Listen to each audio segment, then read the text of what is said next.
Okay, so many of you have probably seen the headlines recently that NAR issued a settlement in a major lawsuit that was taking place, and all of the news outlets, all of the media are saying that the sky is falling, that realtors as we know it are going to disappear, and I'm here to set the record straight.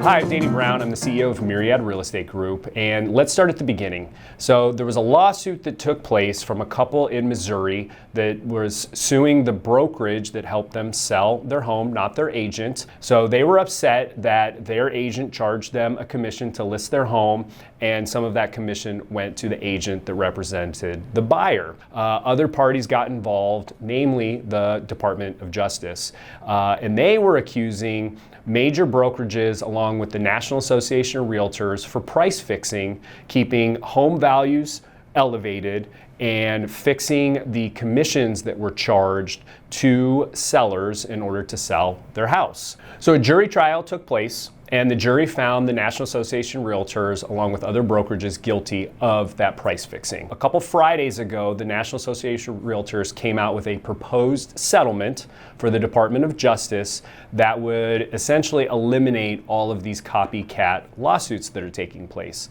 National Association of Realtors, as much money as they have, is not made of money, and if they were to fight all of these lawsuits, they would essentially go bankrupt. So there's a lot of myths that are coming out because of this proposed settlement. So the first one is that this is the death of realtors. So I'm sorry to say that's not the case. Myth number two is that this is a huge win for the little guy, for buyers and sellers, and that they're going to come out as big winners in this. That's a myth. I actually think that they're big losers in this case. And the third myth is that home prices are going to come down and homes are going to all of a sudden be more affordable because how realtors get paid is fundamentally changing. This is not what's going to happen, and we're going to get into why. So what is in the proposed settlement? Well, it's over 100 pages, and I'm only going to talk on the really major points that affect the consumer at the end. So the first one is that no longer is the commission that is being offered to the buyer's agent going to be allowed to be advertised in the MLS, which is the multiple listing service. So that is across all MLSs across the country. The listing agent will not be allowed to advertise the co-broke, if any, is being offered through that portal. It can still be advertised on private websites, brokerage websites, social media. It's just the MLS where that is being removed. So that advertisement will still exist. We'll just have to find it on other avenues. The other big change is that now buyer's agents are going to have to enter into a contract with the buyers themselves. So some states already require this, but it is not a uniform law on a national level where a buyer's agent has a contract with the buyer. You have a contract with the listing agent that you are going to help them sell the home, that you are representing them. You should have a contract with the buyer stating that you are going to help them buy the home and that you are representing them. So I think that this is a really great thing and something that I've been using for years in my own business, and I'm very glad that it's going to be a requirement on a national level. Let's talk about timing. This is a proposed settlement that exists, so a lot can change between now and when this goes into effect, supposedly in July of 2024. But in the short term, what does this mean to you and what does this mean to real estate? So on the buy side, I think you're going to see an increase in dual representation where the listing agent is representing both the seller and the buyer. There are major pitfalls that exist to this because one, if I'm helping a seller, obviously my loyalties are to them because I'm working with them first. And if I have a buyer reach out to me that I've never met before, even if I do it perfectly, I'm still, just human nature is going to cause me to have greater leniency towards the seller over the buyer because that's where my relationship is. Being a dual agent, a lot of lawsuits come out of that, and it's just not a good standard. And some states actually don't allow it, period. But I think in the states where it is allowed, you will see an increase in that dual representation. The other thing you're going to see is a lot of buyers go at this alone.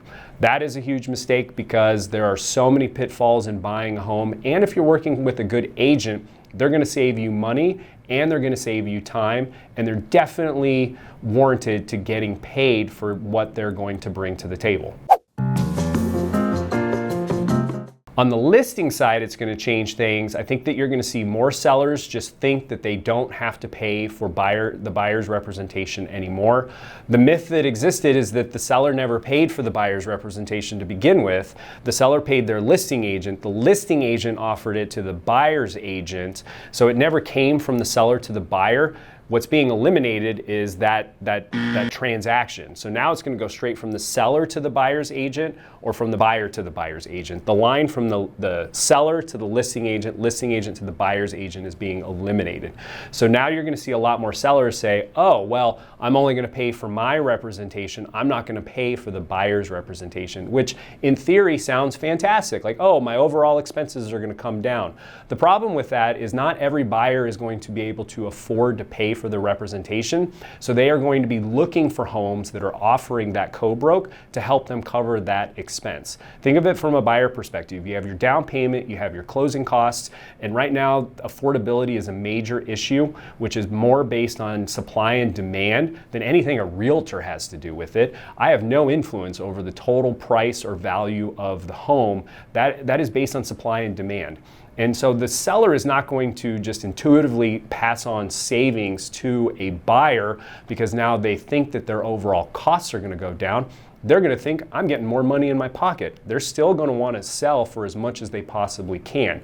So that myth that home values or that the sales prices are going to come down is completely wrong. And so it's going to be in a seller's best interest to still offer that buyer's agent a co-broke because it's going to increase your exposure. So if you have buyers that are unable to afford to pay for their representation and are relying on it to come from a seller, if that seller's not offering it, they may bypass your home altogether. So when you're selling something, you want to get as many eyes on your home as you possibly can, right? Because that's going to increase your exposure, that's going to increase the number of offers that you receive and the dollar amount that you get for your home. So if you start cutting on what you're offering, your home value may actually come down because, again, it comes down to supply and demand. If the demand for your home falls, that price is going to soften. So if you want to get the most money for your home, you definitely should still offer to pay that co-broke for the buyer's representation. So winners in the short term are definitely going to be sellers. There's going to be compression on the commission side of things, and I think that sellers are going to come out ahead in this ruling. Other winners are going to be big corporations, which great, right? Like they need more wins. Companies like Zillow are going to be big winners. They're a loser in the short term because their stock price came down, but they're going to pivot and they're going to offer a lot of services, and so they're going to be big winners. One that I don't see enough people talking about is Wall Street and hedge funds. One of the big winners of this is going to be BlackRock.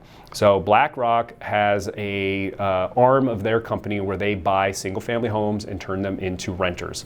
If Wall Street and the hedge funds had their way, every single American would be a renter. They're easy to control, and if you add barriers to entry and make it harder to buy a home, you're going to have less competition, less buyers in the market, and it's going to be easier for these companies to buy up homes and turn them into long-term rentals. So they are a huge winner in all of this. Builders are also a winner in this.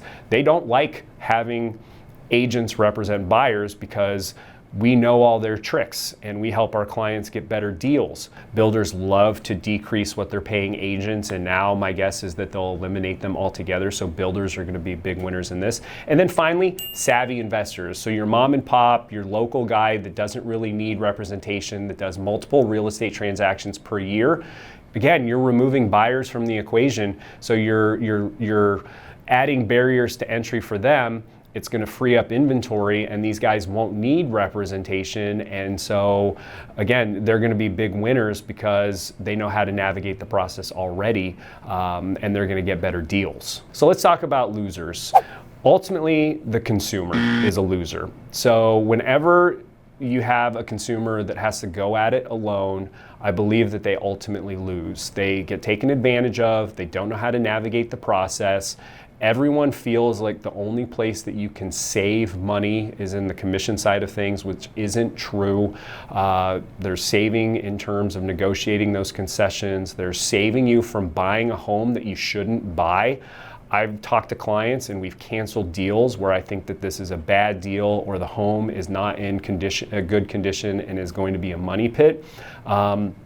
And so the consumer could potentially lose that. Other losers are going to be the part-time realtors. So those agents that have a real estate license on the side, they tend to be in that middle section. You've got your high-performing agents that do it full-time, like myself and some of my contemporaries, but that middle section is a huge loser in this settlement because it's going to be harder for them to justify or to get buyer clients and justify their fees.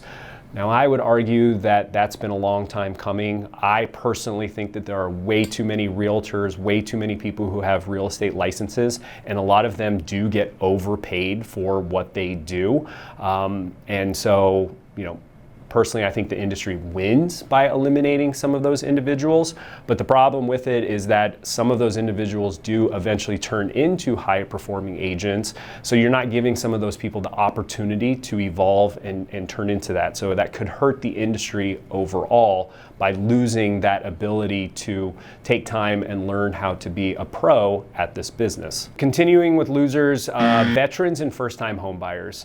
So right now, when a veteran purchases a home using a VA loan, it is written into that loan or those guidelines that they cannot pay for representation. So if a seller is not willing to pay for a veteran's representation, then the veteran has to pay for that on their own. So they're a big loser in this. Same with first-time home buyers or buyers using FHA financing. That's a government-backed loan, and that has certain restrictions involved, so they're going to be big losers in this as well. And finally, transparency. I think that this removes transparency from the real estate transaction and really muddies the waters. And so if the Department of Justice was really wanting to make the real estate transaction a better overall experience and less costly, I think this is the wrong way to do it. And they're really removing transparency from the equation. And finally, how does this affect me personally and Myriad Real Estate Group? Well, ultimately, it doesn't. So I think another big winner that comes out of this are the top 10% of agents across the country that know how to establish their value to clients, that provide a high level of service. I think that they're going to be big winners because you're eliminating competition. I lose out on real estate transactions all the time because somebody's sister, somebody's coworker happens to have a real estate license. Well, that is going to disappear. So some of that level of competition is going to vanish from the marketplace. So Myriad Real Estate Group is going to continue to operate at a high level of service. We are going to continue to use the employment agreements between the buyer and us, like we always have. And on the seller side, I'm going to continue to recommend to our sellers to offer a co-broke because I think it's to their advantage to have a high-performing agent on the other side. It increases the quality of the transaction. It increases the success rate. If you have buyers that are unrepresented purchasing your properties, you're going to see an increase in cancellations for sure because they're not going to know how to navigate that process. I have to tell you, as good as I am at what I do, almost all of our transactions are on the verge of falling apart all the time. And it's because we know how to manage the transaction and manage our clients that we get to a successful closing. These things are super complicated. There's so many moving parts. There's so many people involved. And if somebody doesn't know how to navigate that process to get to the finish line, you're going to see an increase in cancellation. That's going to be super frustrating from a seller perspective because you got to plan moving, you've got families, you've got all kinds of things that are operating, and if you get halfway through the transaction and you've set these things up and it cancels, you got to undo all of that. What if you're trying to buy your next home and you're under contract with a buyer and that buyer cancels and now you're just stuck? Like, there are so many unintended consequences because of this that I could go on for hours in this video talking about it. It's always going to be to the public's best advantage to have high quality representation on both the seller side and the buyer side. That is what we need. We have decided that in the United States that home ownership is part of the American dream. I get talked to all the time about how other countries operate. Well, other countries have a very low home ownership rate. Most of those countries are renters. The other thing is they don't have 30-year fixed mortgages, right? So their mortgages cycle every 5 years, and if they can't afford the new payment, then they're forced to sell. You know who's responsible for making sure that we have 30-year fixed mortgages? The National Association of Realtors is part of that, and the lobbying that they do. So there's a lot of advantages that happen behind the scenes on behalf of homeowners. And that's, again, another unintended consequence, that if that representation is eliminated or dwindles, the advantage of home ownership could start to dwindle as well. So we've just barely scratched the surface of this. I could just go on and on and on. And so I'm going to try to break this up into video series. So please, again, like and subscribe so that you can get those. The next video, we're going to talk about how people get paid in that flow of money, you know, ultimately what the home sells for, and then how that gets dispersed. So that will be in one of our upcoming videos. And then I'd love your questions. So please leave me questions, and I can make sure that I answer those in future videos. And then just remember that this is evolving, that this is a proposed settlement. Keyword being proposed. Nothing has been signed, nothing has been agreed to, so this is going to evolve as we get closer to July. Thank you for sticking through all of this. I appreciate you, and we will see you next time.